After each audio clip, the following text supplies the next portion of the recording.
Mga kapatid na nananampalataya sa Allah subhanahu wa ta'ala, isa sa talagang walang nakakaalam kung kailan ito darating ay ang tinatawag na oras. Nito ay madalas na itinatanong ng mga tao. Sa panahon pa ni Propeta Muhammad sallallahu alaihi wasallam, ay madalas nila itong itinatanong. Mata sa'a, kailan ang takdang oras? Walang nakakaalam dito mga kapatid na nananampalataya sa Allah, maliban na lamang sa Allah subhanahu wa ta'ala.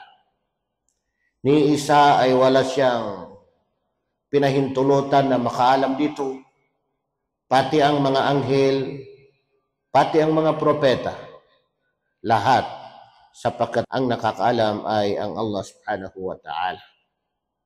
Kumbaga ito ay talagang dakik. Ibig sabihin ng dakik ay talagang binigyan niya talaga ito ng takdang panahon, takdang oras kung kailan ito mangyayari. Na ang mga tao, yung mga hindi mananampalataya, karamihan din ay nagtatanong. Kasi para bagang hamon nila na kapag pinag-usapan ng araw ng paghuhukom, ay nagtatanong sila, kailan pa yan mangyayari? Sa naisalaysay ni Anas, kalugdan siya ng Allah subhanahu wa ta'ala, anna rajulan sa'ala an-nabiy sallallahu alaihi wasallam 'anis sa'a. Katotohanan na mayroong isang lalaki na nagtanong kay Propeta Muhammad sallallahu alaihi wasallam ang tungkol sa takdang oras. Faqala mata sa'a. Sinabi niya, kailan ang takdang oras? Sa'a, yung oras. Ibig sabihin ay oras ng paggunaw ng mundo. Oras ng pagdating ng araw ng paghuhukom. Mata sa'a. Ano ang isinagot sa kanya ni Propeta Muhammad sallallahu alaihi wasallam? Qala, madha a'adadta laha? Sinabi niya, ano ang inihanda mo para sa takdang oras na ito? Ano ba ang inihanda mo? Sinabi ng lalaking ito, faqala la shay'a illa anni uhibbullaha wa rasulahu sallallahu alaihi wasallam. Walang iba, wala akong inihanda maliban na lamang sa minamahal ko ang Allah at minamahal ko ang kanyang sugo. Faqala anta ma'a man ahbabta. Anta ma'a man ahbabta. Ikaw ay kasama ng sinumang minamahal mo. Tingnan ninyo mga kapatid ang sagot ni Propeta Muhammad sallallahu alaihi wasallam na sabi ng mga pantas, makukuha natin dito yung kung ano yung kausap mo, sagutin mo sila sa kung ano yung kakayahan ng kanilang kaisipan. An tukhatibu an-nasa ala qadri uqulihim. Sagutin ninyo o kaya ay kausapin ninyo ang mga tao sa kung ano yung kanilang kakayahan. Kung ano yung kanilang kakayahan. Base sa kanilang kakayahan. Hindi yung sasagutin mo ng pagkalalim-lalim na salita o pagkamakatang salita o kung ano dyan ng mga salita na hindi naman tugma dito sa kausap mo o kaya dito sa mga tao na pinagsasabihan mo. Anta ma'aman ahbabta. Ikaw, sabi niya, kasama ng iyong minamahal. Nang marinig ito ni Anas, ay sinabi niya, fama farihna bi shay'in. Walang nagpasaya sa amin ng anumang bagay illa farahana bi qawli nabi sallallahu alaihi wasallam, anta ma'aman ahbabta. Maliban na lamang sabi niya, dito na napasaya kami talaga sa sinabi ni propeta na ito na ikaw at ang iyong minamahal ay kasama mo. Ikaw kasama ang iyong minamahal. Anta ma'aman ahbabta. Kaya sabi ni Anas, فأنا أحب النبي صلى الله عليه وسلم وأبا بكر وعمر وأرجو أن أكون معهم بحبي إياهم وإن لم أعمل بمثل أعمالهم. Kaya sabi niya, katotohanan na ako ay minamahal ko ang propeta sallallahu alaihi wasallam at si Abu Bakar at si Umar, at sana'y maging kasama ako sa kanila o maging kasama nila ako dahil sa aking pagmamahal sa kanila. Kahit pa sabi niya na hindi ko nagagawa yung kanilang mga ginagawa. Kasi may kanya-kanya na katangian ng mga sahaba. Tayo may kanya-kanya tayong katangian. Na yung ginagawa ng ating kapatid ay minsan ay hindi natin nakakayanan na gawin.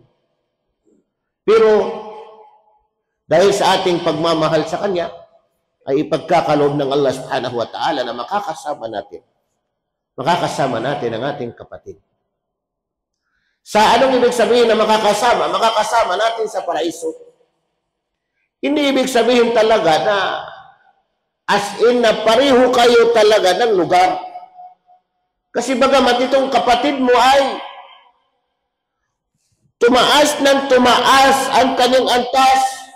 Kasi alam natin, dahil sa pagbabasa niya ng Quran, patuloy niya ng pagbasa ng Quran ay tumataas ng tumataas ang kanyang antas doon sa paraiso. Pero ikaw na hindi ka masyado nagbabasa ng Quran, hindi kayo magkapareho ng lugar. Pero sa paliwanag ng mga ulama, makakasama mo pa rin siya kahit na hindi kayo magkapareho ng katayuan, pero kasi mayroong hadlang. At yung hadlang na yun ay tatanggalin at magkikita pa rin kayo. Kahit na hindi man kayo isa, pero magkikita pa rin kayo. Mawawala yung hadlang dahil doon sa pagmamahal mo sa Kanya. Tingnan ninyo mga kapatid na nananampalataya sa Allah subhanahu wa ta'ala. Yung pagsasama ng mga kapatiran sa pananampalataya, dapat may kasamang pagmamahal. Mahalin natin ang isa't isa mga kapatid na nananampalataya sa Allah, alang-alang sa Allah subhanahu wa ta'ala. Ang mga tao ay nagtatanong sila kung kailan ang takdang oras. Pero kakaiba itong dumating kay propeta na isang lalaki na sa madaling salita ay si Jibril na dumating kay propeta, akhbirni anis-sa'a. Sabi niya, ya Muhammad, bagitin mo sa akin ang tungkol sa takdang oras. Sinabi ni propeta, mal mas'ulu anha bi'alama minas sa'il. Hindi higit na nakakaalam ang tinatanong kaysa sa nagtatanong. Ibig sabihin, ikaw na nagtatanong ay hindi mo alam kung kailan ang takdang oras. Mas lalo akong tinatanong na hindi alam kung kailan ang takdang oras. Magkaiba sila dahil ito si Jibril na dumating kay propeta ay bukod sa nag-aaral, ipinapakita niya yung pamamaraan, yung etiquette, yung kagandahang asal sa pagiging estudyante, at dumating siya higit sa lahat ay nagtuturo. Itinuturo niya ang ibig sabihin ang relihiyon, ang tamang relihiyon, ang Islam, ang iman, ang ihsan. Tingnan ninyo mga kapatid na nananampalataya sa Allah. Yung dumating kay propeta na lalaki ay talagang gusto niya malaman kung kailan ang takdang oras. Na ang isinabot sa kanya ng propeta ay madha agad talaha, ano ang inihanda mo para sa takdang oras. Na hindi naman sinabi sa kanya na anong inihanda mo tungkol sa halimbawa pagdarasal, pamimigay ng kawang gawa, pag-aaral, pagbabasa, o ano man dyan ang mga kabutihan. ano man dyan ang mga ibada. Pero makita natin mga kapatid na nananampalataya sa Allah, sabi niya, wala akong handa. Wala akong handa. Sa ibang hadis, sa ibang salaysay, makita natin na ibig sabihin ay siya, sabi niya ay, kunti lang ang aking pagdarasal, kunti rin ang aking pamimigay ng kawang-gawa, pero ibig sabihin ay minamahal ko ang Allah at minamahal ko ang sugo ng Allah subhanahu wa ta'ala. Kasi nandoon yung pagmamahal sa Allah, pagmamahal sa kanyang sugo, nandoon na. Mga sanga lang itong mga gawain natin. Yung mga pagdarasal natin, yung mga pamimigay natin ng kawang-gawa, yung mga kabutihan natin, mga sanga lang ito. Kasi ito na talaga yung pagmamahal sa Allah at pagmamahal sa kanyang sugo na si Propeta Muhammad sallallahu alaihi wasallam. Tanda natin na walang sinuman ang nakakaalam kung kailan ang takdang oras. Sabi ng Allah subhanahu wa ta'ala, yas'alukan nasu 'anis sa'ah qul innama 'ilmuha 'indallah. Tatanungin ka ng mga tao, itatanong sa iyo ng mga tao ang tungkol sa takdang oras. Sabihin mo, innama 'ilmuha 'indallah. Tanging ito, ang kaalaman ay, ang nakakaalam ay ang Allah. Ang kaalaman ay doon sa Allah subhanahu wa ta'ala. Si Allah lamang ang nakakaalam.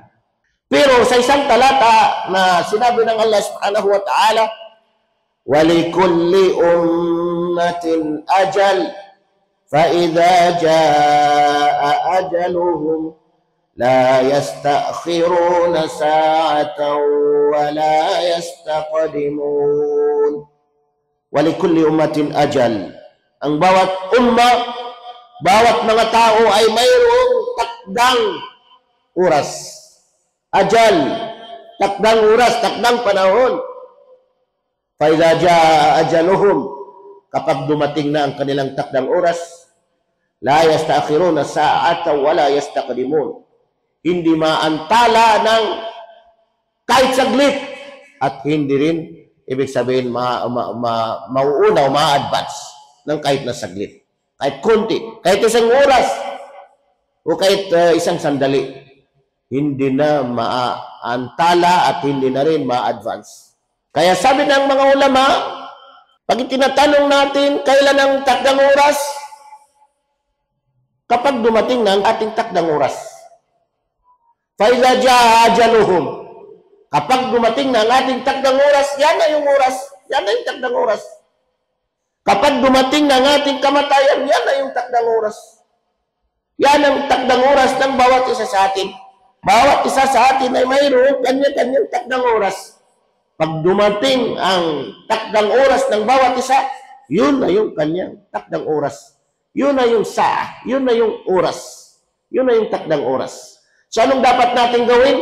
Dapat ay, ibig sabihin, paghandaan natin. Dapat ay gumawa tayo ng anumang, ibig sabihin, mga gawain na para sa kaluguran ng Allah subhanahu wa ta'ala. Mahalin natin ang Allah subhanahu wa ta'ala. Mahalin natin ang kanyang sugo na si Propeta Muhammad sallallahu alaihi wasallam. Aqulu qawli hadha wa astaghfirullah li wa lakum.